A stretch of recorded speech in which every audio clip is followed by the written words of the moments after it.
Cawapres nomor urut 1 Bapak Muhaimin Iskandar. Waktunya 1 menit Pak Mahfud, dimulai dari saat Bapak berbicara. Silakan. Ya, Pak Muhaimin, calon wakil presiden yang terhormat. Pada tahun 2014 kita berada di posisi yang berbeda. Saya menjadi ketua timnya Pak Prabowo, Pak Muhaimin di timnya Pak Jokowi waktu itu. Ada pertanyaan dari Pak Jokowi pada tanggal 5 Juli 2014 kepada Pak Prabowo.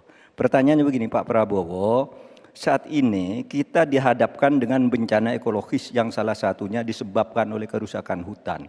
Laju penggundulan hutan di negara kita tertinggi di dunia. Nah, saat ini situasinya sama dengan tahun 2014, seperti yang kita diskusikan sejak tadi. Apakah Pak Muhaimin setuju bahwa kita telah gagal menghentikan kerusakan hutan dan juga food estate sesuai dengan penilaian Walhi dan Greenpeace? Waktunya habis. Selesai. Terima kasih. Kami persilakan calon wakil presiden nomor urut 1 Bapak Muhaimin Iskandar untuk menjawab. Waktunya 2 menit dimulai saat Bapak berbicara. Silakan. Yang patut untuk bisa menjadi alat ukur adalah bahwa dari seluruh rencana mengurangi deforestasi itu adalah berapa prestasi untuk melakukan penghijauan atau reforestasi. Sampai hari ini saya setuju dengan Pak Mahfud, tidak ada keseriusan dan kesungguhan untuk itu.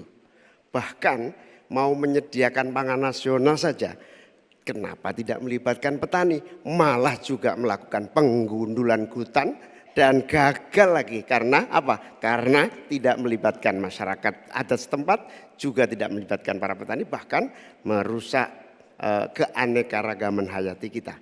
Sehingga menurut saya ini soal keberpihakan Pak Mahfud. Keberpihakan kepada pembangunan yang berbasis keberlanjutan. Di mana kita tidak akan main-main dengan soal ini. Ini soal nasib generasi. Prinsipnya satu, keadilan. Keadilan ekologi harus nomor 1. Jangan pernah membiarkan keadilan ekologi ini tidak terlaksanakan dengan baik. Yang kedua, keadilan iklim. Yang ketiga, keadilan antar generasi. Komitmen keadilan ini termasuk komitmen keadilan agraria, keadilan sosial, nggak dijalankan sama sekali karena memang apa? Tidak ada komitmen dan kesungguhan. Konstitusi sudah ada, anggaran juga punya, kemudian undang-undang juga banyak. Sekali lagi, komitmen dan kemauan sungguh serta tidak abai terhadap tugas dan tanggung jawab sebagai pemerintah. Oleh karena itu nanti kalau Amin dipercaya, insya Allah yang paling pokok adalah kesungguhan. Komitmen untuk melaksanakan konstitusi dengan sungguh-sungguh, berpihak kepada rakyat dan lingkungan, bukan berpihak kepada investor ataupun pengusaha. Waktunya masih cukup Pak Muhaimin? Baik.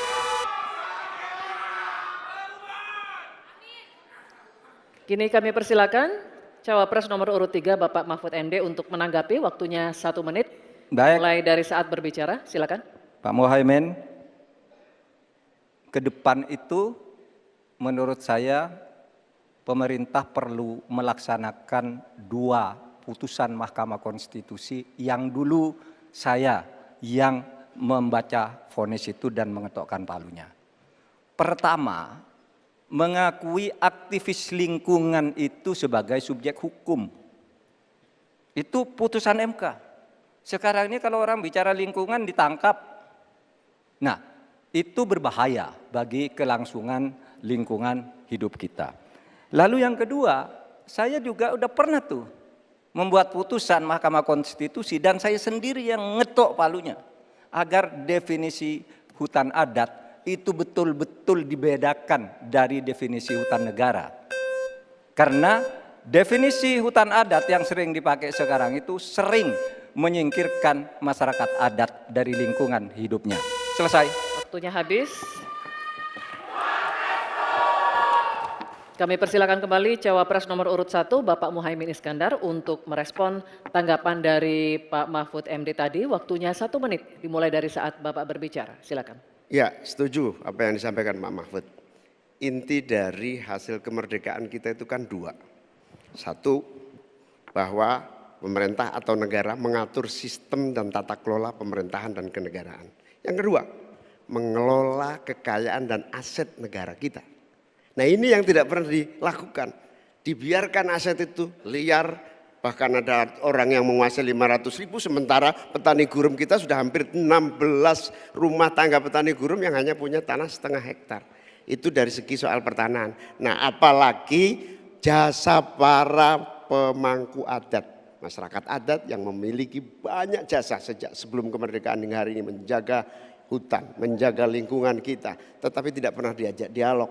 Ada pemaksaan melalui PSN, tidak diajak bicara. Rempang misalnya, itu tidak melibatkan dengan sungguh-sungguh masyarakat di sekitar itu. Terima kasih. Masih ada waktu Bapak? Cukup? Cukup. Baik, oke. Kalau begitu, sesi tanya jawab untuk segmen ini sudah habis. Kita berikan apresiasi untuk ketiga calon wakil presiden kita. Hadirin sekalian, kita akan jeda sejenak dan di segmen selanjutnya ketiga calon wakil presiden akan kembali melakukan tanya jawab. Untuk itu tetap bersama kami di debat keempat calon wakil presiden pemilu tahun 2024.